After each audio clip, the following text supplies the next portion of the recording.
so this question is slightly different, but as I said, it is one of the questions which can be solved by the cosine law. It has three sides and no angle. So this time let's find angle R.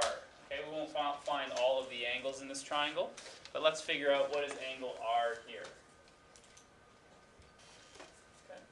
So I'll let you label the triangle and then see if you can use cosine law to tell you what the missing angle is there.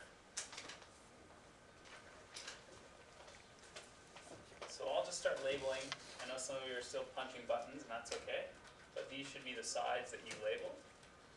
The ones directly across from the letter, directly across from the angle. And if I want to find that side, capital R, this is the equation that I could write out for it.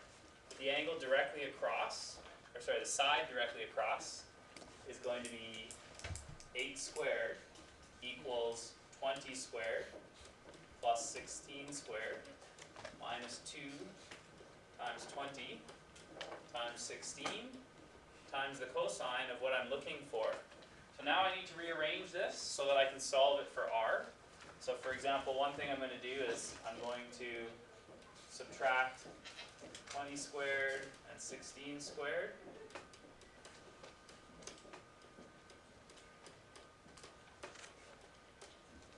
And then I'm going to divide everybody. So I'll get negative 2, 20, and 16.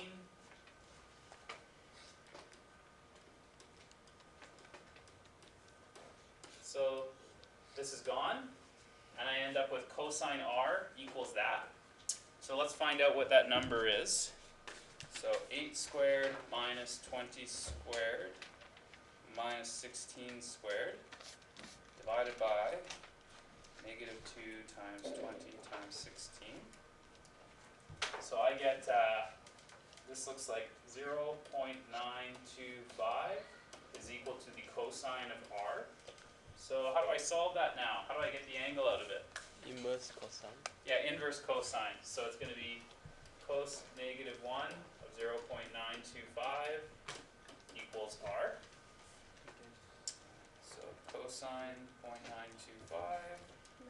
And I get that R is about 22.3 degrees.